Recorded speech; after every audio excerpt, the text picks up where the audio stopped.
Dižmeža vidū aiz līkā bērza bija skudru māja. Tai skudru mājā bija skudriņa Tipa, un Tipa pirmo reizi izgāja ārā.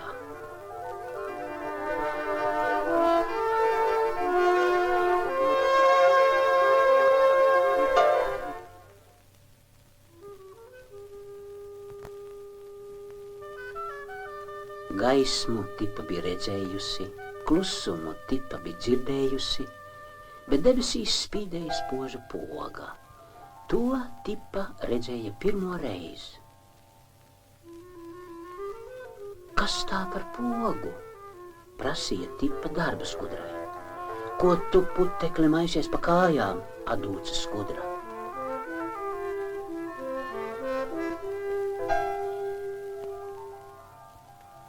Noskuma Tipa, bēdājās Tipa.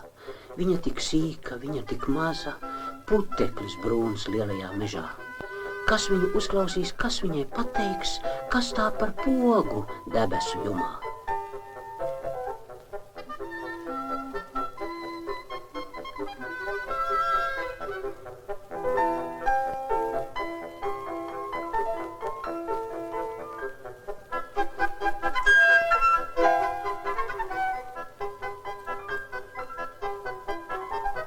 Ak, tu muļķīte, sīkā skudra, sacīja Vabole. Kāpēc rāpies briedim uz pleca, viņš tevi samīdījis būtu? Nevar man tik viegli samīdīt. Labāk pasaki, kas tā par pogu tur augstu pār galvu.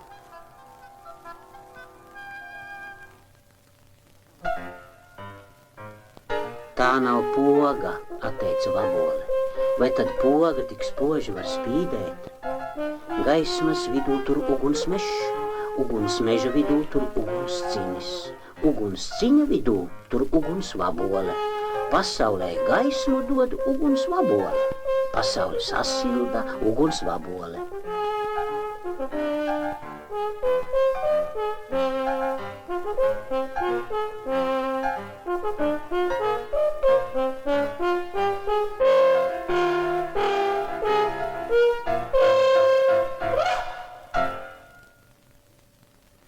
Vaboles vārdiem Tipa ticēja, neticēja.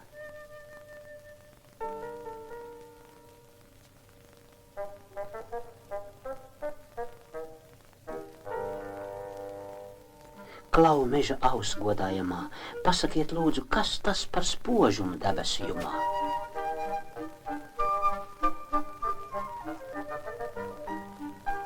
Kas manī ierāpies, kas manī sīts? Meža aus uztraucās ļoti. Tā esmu es, skudriņa Tipa. Es tikai gribēju zināt, kas tas par spožumu debesu jumā. Vai tā patiešām ir uguns Vabole? Kas tie par niekiem? Kļuvusi mierīga, cienīgi atteica meža aus. Tur nav nekādas uguns Vaboles. Spožuma vidū tur uguns dārs. Uguns dārza vidū tur uguns kāpostgalva. Uguns kāpostgalvu ēd tur uguns zaķis. Kamēr uguns kāpostgalvu uguns zaķis ēdīs, tikmēr pasaulē gaisma un siltums būs.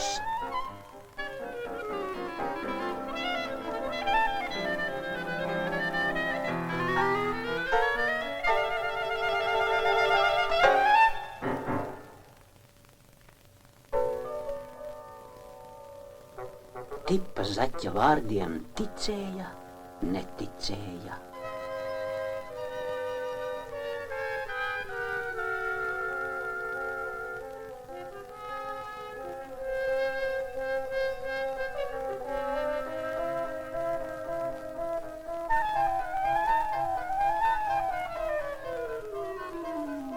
Kur tu pazudi? Prasīja pati lielākā skudra. Es nekur nepazudu, Tipa tai atteica. Gribēju noskaidrot, kas tā par pogu, kas tas par spožumu debesu jumā. Ak, tu brūnais muļķi putekli, spožums tai augstajā debesu jumā, tā jau ir uguns skudru māja. Kad uguns skudras lien mājā gulēt, tad ir nakts. Kad tās iztek pa debesu takām, tad ir diena.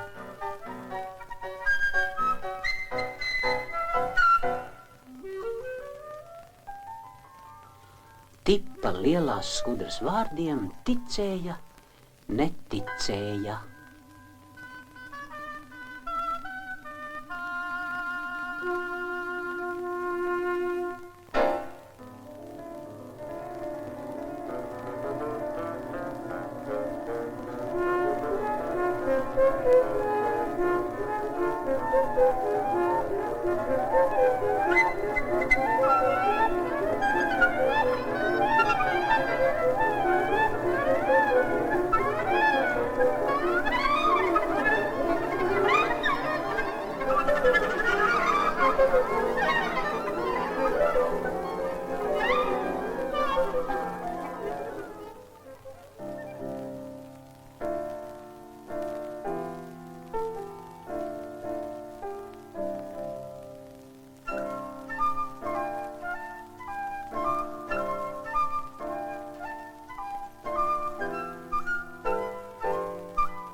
Dodu visiem gaismu, sacīja saule. Visus sasildu, teica saule. Tāpēc ik viens mani sauc savā vārdā.